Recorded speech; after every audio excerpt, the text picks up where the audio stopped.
Who is Carrie? Chapter 2, Part 2 of Chapter 2. It made me cross and fretful. It wasn't fair that everybody else was out watching the parade, and I daren't leave. Then, after a bit, the first cook said she'd remembered it was her auntie's birthday, and she ought to stop around with a bit of cake to cheer her up, as she wasn't long for this world. I thought she passed on last year, the second cook said, mighty sharp. Oh, that was my other old auntie, the first cook said.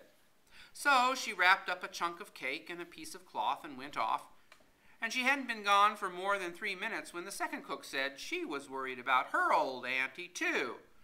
She couldn't remember exactly when her birthday was, but it was around this time, and it would hurt the dear old something awful if she missed it. So she wrapped up a piece of cake and went off, too.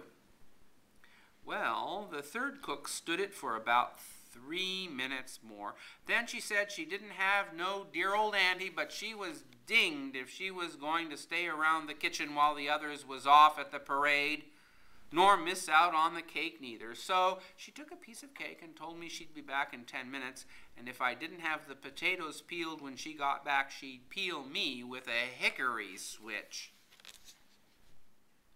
I could hear the fifes whistling and the drums thrumming off in the distance. Oh, I was about ready to bust. I got up and peeled out of the dining room, where I wasn't allowed except to clean the pewter candle sconces when nobody was around. There wasn't nobody there. The whole tavern was dead silent except for the kitchen dogs scratching outside somewheres and the fifes whistling and the drums thrumming. I couldn't stand it no more, and I just turned and run out of there, figuring if I stayed for 5 minutes, just long enough to have one little peek at the parade, my curiosity would be satisfied, and I'd be comfortable with myself and wouldn't mind peeling them potatoes. I ran down the alley beside the tavern, into Cortlandt Street, and across Broadway over to Maiden Lane. Most days there would have been lots of people going along Broadway and carts trundling along, but today there wasn't nobody there. They was all at the parade. I got along a little when I realized that the fifes and drums wasn't coming from Queen Street no more. They was coming from a little further downtown, and I realized that the parade must already have got to City Hall. I stopped running. It made me sick to think I'd miss seeing George Washington parade by. There'd be a huge mob down there, and it would take too much time to push my way through to try to see him. It was too risky. But then I thought, if I ran down there quick, I could at least see what the crowd looked like, and maybe that would satisfy me a little. So I ran along Maiden Lane and down Nassau Street towards Wall.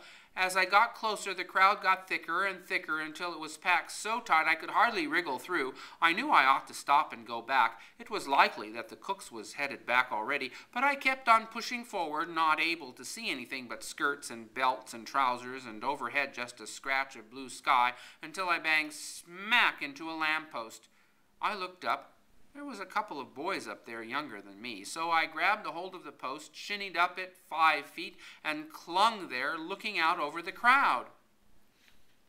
Right ahead of me was City Hall, a mighty big stone building with windows shining in the sun and a flagpole on top with no flag up it. There was a little balcony jutting out from the second floor over the door. They'd set up a table there and a couple of chairs. There was a red velvet cloth on the table, and on the cloth a crimson velvet cushion, and on the cushion a big book which I reckoned was a Bible. Nobody was on the balcony, and the crowd just watched and waited. Then suddenly a bunch of men came out onto it. One of them was John Adams, and another one was Governor Clinton, who I seen plenty of times at the tavern, and another was Mr. Livingston, who was some big muckety-muck, and of course General Washington. I didn't know who the rest were. Well, the crowd let out a shout, and then they fell dead silent. Nobody even whispered or stirred, but stood stock still, watching. General Washington come to the front of the balcony, laid his hand on his heart, bowed around to everybody a few times, and went and sat down in a chair near to the table with a Bible on it. The crowd went on standing ever so quiet. Finally, Washington stood up and laid his hand on the Bible.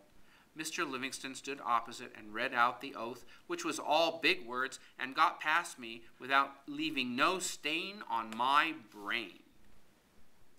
General Washington put his hand on the Bible and set it all back. When he was done, he bent down and kissed the Bible. Someone shouted, "Long live George Washington!" A flag shot up the flagpole on top of the building.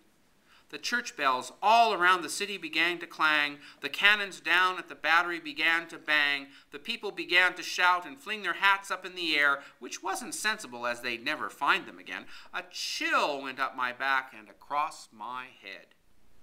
I slid down the lamppost, wriggled through the crowd, and raced back up Nassau Street, doing enough praying as would satisfy Mr. Francis for a month. And I had just swung into Cortlandt Street and was about a half a minute from the tavern when I felt a hand clap over my eyes and another over my mouth. Someone had caught me.